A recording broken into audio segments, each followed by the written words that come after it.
નમસ્કાર વિદ્યાર્થી મિત્રો, એની જીરોવાલા પ્રાથમિક શાળામાં આપનું હાર્દિક સ્વાગત છે. ધોરણ 8 હિન્દીમાં છઠ્ઠો પાઠ છે ભરત. ભરત એક એકાંકી છે. એકાંકી એટલે કે એનામાં સંવાદ હોય, એકબીજા જોડે વાતચીત થતી હોય એ હોય છે. તો એનામાં પહેલાં આપણે સારાંશ समझ लिए. संस्कृत भाषा के महाकवि कालिदास का लिखा हुआ अभिज्ञान शाकुंतलम बहुत प्रसिद्ध नाटक है. राजा लक्ष्मण सिंह ने उनका हिंदी में अनुवाद किया है. यह एकांकी उसी नाटक का एक अंश है. तो आ जे भरत जे पाठ जे છે એના જે લેખક છે રામ લક્ષ્મણ સિંહ, એમને શું કર્યું, એમને હિન્દીમાં તેમને અનુવાદ કર્યું છે. સંસ્કૃતમાં હતું. આ જે મહાન કવિ કાલિદાસ છે તેમનું જે પ્રસિદ્ધ જે નાટક જે છે અભિજ્ઞાન શાકુંતલમ તેનામાંથી લેવામાં આવ્યું છે અને તેમને સંસ્કૃતમાંથી હિન્દીમાં રાજા લક્ષ્મણસિંહે તેમને અનુવાદ કર્યું છે. તો આ એક એકાંકી નાટક આ એનો જ ભાગ છે. આગળ, ऋषि कण्व के आश्रम में शकुंतला का पुत्र भरत यानी कि सर्वदमन एक सिंह के बच्चे के साथ खेल रहा है. आश्रम में रहने वाली दो तपस्विनियाँ बालक को रोकने का प्रयत्न कर रही है. राजा दुष्यंत छिपकर इस मनोहर दृश्य का आनंद ले रही है. बालक के प्रति सहज आकर्षण से वे रोमांचित हो जाते हैं. उनसे रहा नहीं जाता और वह बालक के पास पहुंचकर उसे गोद में उठाकर प्यार से चूमने लगता है और सोचने लगे, काश यह बालक मेरा पुत्र होता. तब तपस्विनियों की बातचीत से उन्हें पता चलता है कि बालक उन्हीं का पुत्र है. सब वे खुशी से झूम उठते हैं. तो आज भरत जे पाठ जे છે એનામાં આખો જે સંવાદ જે છે, જેમ કે અહીંયા જે ભરત જે છે સર્વદમન જે નાનો છોકરો છે તે બે તપસ્વીનીઓ છે, પછી દુષ્યંત રાજા છે, આ ચારનો સંવાદ થયેલો છે. અને સંવાદ એ આપણે જોઈશું એક વિડીયોના આધારે. તેમાં પહેલાં તો સૌપ્રથમ જે તમારું જે પુસ્તક જે છે એ પુસ્તક તમારે જોડે લઈને બેસવાનું છે અને જોતા જવાનું છે કે કયા કયા સંવાદો આવે છે, કઈ કઈ જગ્યાએ કોણ શું બોલે છે, એ તમારે ધ્યાનથી તમારે જોવાનું છે, બરાબર. અને એના પછી ખાલી જે દુષ્યંત રાજા છે, જેમ કે તપસ્વીની છે, જેમ કે આ જે ભરત જે છે, જે છોકરાઓ બોલે છે એ જ તમારે સંવાદ તમારે ધ્યાનથી સાંભળવાનો છે. એટલે બે વાર રિપીટ થશે. પહેલાં જે ચોપડીમાં છે એના એ જ તમારે બોલાશે અને બીજી વાર જે છે એનામાં સંવાદ બોલાશે. એટલે કે જે વ્યક્તિ બોલે છે એટલું જ બોલશે, બરાબર. તો તમારે આ વિડીયો તમારે ધ્યાનથી તમારે જોવાનો છે. તો ચલો હવે જોઈએ આગળ. इकाई 6 भरत एकांकी.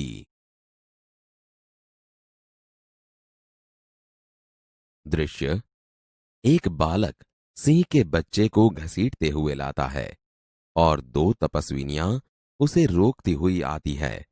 राजा दुष्यंत पेड़ की ओट से उन्हें देख रहे हैं. बालक, अरे सिंह, तू अपना मुख खोल, मैं तेरे दांत गिनूंगा. पहली तपस्विनी, ए हठीले बालक, तू वन के इन पशुओं को क्यों सताता है? हम तो इन पशुओं को बाल बच्चों के समान रखती हैं. तेरा साहस बढ़ता ही जाता है. तेरा नाम ऋषियों ने सर्वदमन रखा है, सो ठीक ही है. दुष्यंत उनकी बातें सुनकर स्वयं से, आहा, क्या कारण है कि मेरा स्नेह इस बालक की ओर उमड़ सा आता है? दूसरी तपस्विनी, तू तो इस बच्चे को छोड़ न देगा तो सिंहनी तुझ पर दौड़ेगी. बालक मुस्कुराकर, ठीक है, सिंहनी का मुझे ऐसा ही डर है. मुंह चिढ़ाता है. दुष्यंत आश्चर्य से, यह बालक अवश्य किसी तेजस्वी वीर का पुत्र है. इसका मुख अग्नि के समान दमक रहा है. पहली तपस्विनी, हे प्यारे बालक, सिंह के बच्चे को छोड़ दे, मैं तुझे खिलौना दूंगी.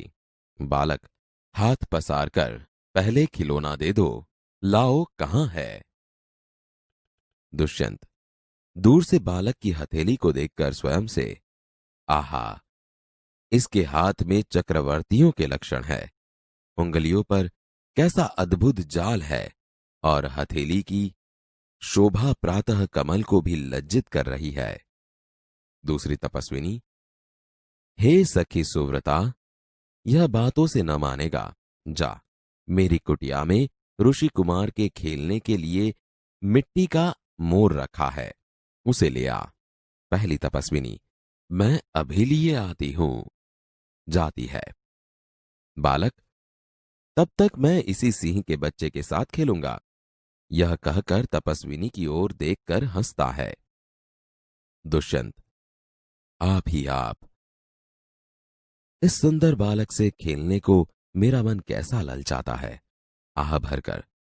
धन्य है वे मनुष्य जो अपने पुत्रों को गोद में लेकर उनके अंग की धूलि से अपनी गोद मैली करते हैं और पुत्रों के मुख अकारण हंसी से खुलकर उज्जवल दांतों की शोभा दिखाते और तुतले वचन बोलते हैं। दूसरी तपस्विनी, क्यों रे ढीठ, तू मेरी बात कान नहीं धरता? इधर उधर देखकर, कोई ऋषि कुमार यहां है? दुष्यंत को देखकर, हे महात्मा, तुम ही आओ और कृपा करके इस बलि बालक के हाथ से सिंह के बच्चे को छुड़ाओ। दुष्यंत, अच्छा। बालक के पास जाकर और हंसकर, हे ऋषि कुमार, तुमने तपोवन के विरुद्ध यह आचरण क्यों सीखा है जिससे तुम्हारे कुल की लाज जाती है? यह तो कोई अच्छी बात नहीं है। बच्चे ने सिंह के बच्चे को छोड़ दिया। दूसरी तपस्विनी, हे बड़भागी, यह ऋषि कुमार नहीं है। दुष्यंत, सत्य है, उसके काम ही ऐसे साहस के हैं, यह ऋषि कुमार नहीं जान पड़ता। परंतु मैंने तपोवन में वास देखकर इसे ऋषिपुत्र जाना था। बच्चे की हथेली को अपने हाथ में लेकर स्वयं से, आहा, जब इसका हाथ छूने से मुझे इतना सुख हुआ है, तो जिस बड़भागी का यह बेटा है उसे कितना हर्ष होता होगा। दूसरी तपस्विनी दोनों की ओर देखकर, बड़े अचंभे की बात है। दुष्यंत, तुम्हें क्यों अचंभा हुआ? दूसरी तपस्विनी, इसलिए हुआ कि इस बालक की और तुम्हारी सूरत बहुत मिलती है और तुम्हें जाने बिना भी इसने तुम्हारी बात मान ली। दुष्यंत, बच्चे को गोद में उठाकर, हे तपस्विनी, जो यह ऋषि कुमार नहीं है तो किस वंश का है? दूसरी तपस्विनी, यह पुरुवंशी है। दुष्यंत स्वयं से, इसलिए इसकी सूरत मुझसे मिलती है। बच्चे को गोद से उतारकर, पुरुवंशियों में यह रीति तो निश्चित है कि युवा अवस्था में वे महलों में रहकर पृथ्वी की रक्षा और पालन करते हैं और वृद्धावस्था आने पर वन में जितेंद्रिय तपस्वियों के आश्रम में वृक्षों के नीचे कुटी बनाकर रहते हैं। देवता जैसी शक्ति वाला यह निडर और असाधारण बालक मनुष्य का पुत्र भला किस प्रकार होगा? दूसरी तपस्विनी, हे परदेशी, तेरा यह संदेह तब मिट जाएगा जब तू जान लेगा कि इस बालक की मां मेनका नामक एक अप्सरा की बेटी है। उसी के प्रताप से इसका जन्म देव पितर के इस तपोवन में हुआ। दुष्यंत मन में, यह तो बड़े आनंद की बात सुनाई। इससे कुछ और आशा बढ़ी। इसकी माता किस राजर्षि की पत्नी है? दूसरी तपस्विनी, जिस राजा ने अपनी विवाहिता स्त्री को बिना अपराध छोड़ दिया है, उसका नाम मैं न लूंगी। दुष्यंत स्वयं से, यह कथा तो मुझ पर लगती है। भला अब इस बालक की मां का नाम पूछूं? पहली तपस्विनी मिट्टी का मोर लेकर आई। पहली तपस्विनी, हे सर्वदमन, यह शकुंत लावण्य देख। बालक बड़े चाव से देखकर, कहां है शकुंतला, मेरी माता? दूसरी तपस्विनी हंसती हुई, यहां तेरी माता नहीं है, तुम इस नाम से धोखा खा गए। सर्वदमन, मैंने तो कहा ही था, मिट्टी के मोर को देख। दुष्यंत स्वयं से, इसकी मां मेरी ही प्यारी शकुंतला है या इस नाम की कोई दूसरी स्त्री है? यह वृतांत मुझे ऐसे व्याकुल करता है जैसे मृग तृष्णा प्यासे हिरण को व्याकुल करती है। बालक खुश होकर, मुझे यह मोर बहुत अच्छा लगता है, खिलौना ले लेता है। पहली तपस्विनी घबराकर, ओह, बालक की बाह से रक्षाबंधन कहां गया? दुष्यंत, घबराओ मत, जब यह नहर से खेल रहा था तब इसके हाथ से गिर गया था, सो वह पड़ा है मैं उठाकर तुम्हें दिए देता हूं। उठाने के लिए झुकता है। पहली तपस्विनी, अरे अरे मत उठाओ, इसे मत छूना। दूसरी तपस्विनी, ओह, इसने तो उठा ही लिया। दोनों एक दूसरे को आश्चर्य से देखती हैं। दुष्यंत, यह लो, परंतु यह कहो कि तुमने मुझे इसको उठाने से रोका क्यों था? दूसरी तपस्विनी, इस रक्षाबंधन का नाम अपराजित है। जिस समय इस बालक का नामकरण हुआ था, तब महात्मा मरीचि के पुत्र कश्यप ने यह धागा दिया था। इसका गुण है कि कभी यह धरती पर गिर पड़े तो इस बालक के माता पिता को छोड़कर इसे कोई दूसरा न उठा सके। दुष्यंत, और जो कोई उठा ले तो क्या होगा? पहली तपस्विनी, तो यह तुरंत सांप बनकर उसे डसता है। दुष्यंत, तुमने कभी ऐसा होते देखा है? पहली तपस्विनी, अनेक बार। दुष्यंत प्रसन्न होकर, तो अब मेरा मनोरथ पूरा हुआ। मैं क्यों न आनंद मनाऊं? बालक को गोद में लेता है, पर्दा गिरता है। अरे सिंह, तू अपना मुख खोल, मैं तेरे दांत गिनूंगा। ए हठीले बालक, तू वन के इन पशुओं को क्यों सताता है? हम तो इन पशुओं को बाल बच्चों के समान रखती हैं। तेरा साहस बढ़ता ही जाता है। तेरा नाम ऋषियों ने सर्वदमन रखा है, सो ठीक ही है। आह, क्या कारण है कि मेरा स्नेह इस बालक की ओर उमड़ा सा आता है? जो तू इस बच्चे को छोड़ न देगा तो सिंहनी तुझ पर दौड़ेगी। ठीक है, सिंहनी का मुझे ऐसा ही डर है। यह बालक अवश्य किसी तेजस्वी वीर का पुत्र है। इसका मुख अग्नि के समान दमक रहा है। हे प्यारे बालक, सिंह के बच्चे को छोड़ दे, मैं तुझे खिलौना दूंगी। पहले खिलौना दे दो, लाओ, कहाँ है? आहा, इसके हाथ में चक्रवर्तियों के लक्षण है। अंगुलियों पर कैसा अद्भुत जाल है, और हथेली की शोभा प्रातः कमल को भी लज्जित कर रही है। हे सखी सुव्रता, यह बातों से न मानेगा। जा, मेरी कुटिया में ऋषि कुमार के खेलने के लिए मिट्टी का मोर रखा है, उसे ले आ। मैं अभी लिए आती हूँ। तब तक मैं इसी सिंह के बच्चे के साथ खेलूंगा। इस सुंदर बालक से खेलने को मेरा मन कैसा ललचाता है।